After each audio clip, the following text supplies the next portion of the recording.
Bonjour. Alors aujourd'hui, on va essayer de faire une vidéo sur Heinrich Heine et sur André Malraux. On va essayer de les faire dialoguer sur le thème du communisme et des communistes. Alors on va commencer d'abord par Heinrich Heine qui a écrit un livre qui s'appelle Lutèce. Et dans une préface qu'il a écrite à la fin de sa vie en mars 1855, on va voir que Heine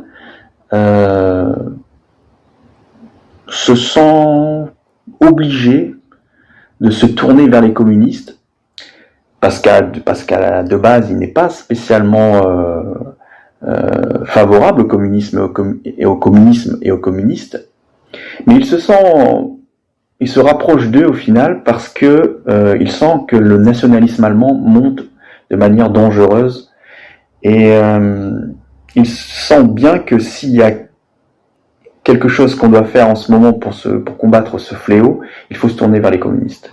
On peut pas faire l'impasse sur une alliance avec les communistes. Et c'est marrant parce que, je sais pas si c'est le bon mot, mais en tout cas, ce qui est curieux, c'est qu'on a l'impression, quand on lit ce texte-là, on a l'impression d'avoir affaire à une anticipation de ce qui va se passer au XXe siècle. Et ça fait vraiment penser au roman L'Espoir, je trouve, d'André Malraux, qui lui a été écrit en 1937 et qui nous plonge en pleine guerre espagnole entre les franquistes et les républicains. Et là aussi se trouve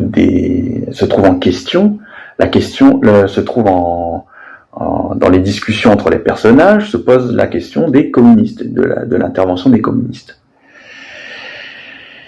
Et de la même manière, on va voir aussi chez Malraux qu'il y a une petite appréhension aussi. C'est pas par pur plaisir qu'on se tourne vers les communistes, mais on est obligé d'avouer que si on veut combattre la peste brune, la peste nationaliste, les plus efficaces, c'est peut-être bien les communistes. Mais on va commencer d'abord par Heinrich Heine. Donc, préface à Lutèce, 30 mars 1855. Donc, Heine, juste pour introduire, a du mal à faire taire une voix qui est en lui, qui lui susurre à l'oreille qu'il y a quelque chose qui ne tourne pas rond en Allemagne. Donc, le texte, je le commence à ce niveau-là. C'est celle de la haine. Donc, celle, c'est la voix. Celle de la haine que je voue à un parti dont le communisme est le plus terrible antagoniste. Donc on voit très vite que Heine positionne en face du nationalisme le communisme. Et qui est pour cette raison notre ennemi commun. Donc Heine se rapproche des communistes parce qu'il a un ennemi commun avec les communistes qui est le nationalisme. Je parle du parti des soi-disant représentants de la nationalité en Allemagne, de ces faux patriotes dont l'amour pour la patrie ne consiste qu'en une aversion idiote contre l'étranger et les peuples voisins, et qui déversent chaque jour leur fiel, notamment contre la France. Oui, ces débris ou descendants des teutomanes de 1815, qui ont seulement modernisé leur ancien costume de fous ultra-tudesques, et se sont un peu fait raccourcir les oreilles. Je les ai détestés et combattus pendant toute ma vie. Et maintenant que l'épée tombe de la main du moribond, je me sens consolé par la conviction que le communisme, qui les trouvera les premiers sur son chemin, leur donnera le coup de grâce. Et certainement, ce ne sera pas un coup de massue. Non, c'est par un simple coup de pied que le géant les écrasera ainsi qu'on écrase un crapaud. Ce sera son début. Par haine contre les partisans du nationalisme, je pourrais presque me prendre d'amour pour les communistes. Donc on voit bien que le premier élan de Heine n'est pas d'aller vers les communistes, mais c'est les circonstances qui font que. Au moins ce ne sont pas des hypocrites, ayant toujours sur les lèvres la religion et le christianisme. Les communistes, il est vrai, n'ont pas de religion. Et là, il rajoute entre parenthèses, aucun homme n'est parfait. Les communistes sont même athées. Et là, il rajoute entre parenthèses, ce qui est assurément un grand péché. Mais comme dogme principal, ils professent le cosmopolitisme le plus absolu. Un amour universel pour tous les peuples, une confraternité égalitaire entre tous les hommes, citoyens libres de ce globe. Ce dogme fondamental est le même qu'a prêché jadis l'Évangile. De sorte qu'en esprit et en vérité, les communistes sont bien plus chrétiens que nos soi-disant patriotes germaniques, ces champions bornés d'une nationalité exclusive. Et un peu plus loin dans la préface, Hein demande vraiment au lecteur de ne pas oublier le contexte politique dans lequel il se trouve. À cette époque, c'était justement le parti national ou soi-disant patriotique qui prédominait en Allemagne. La révolution de juillet l'avait poussé un peu vers le fond de la scène politique, mais les fanfares belliqueuses de la presse française de 1840 fournirent à ces gallophobes la meilleure occasion de se mettre de nouveau en avant. Ils chantèrent alors la chanson du Rhin libre. À l'époque de la Révolution de février, ces braillements furent étouffés sous des cris plus raisonnables.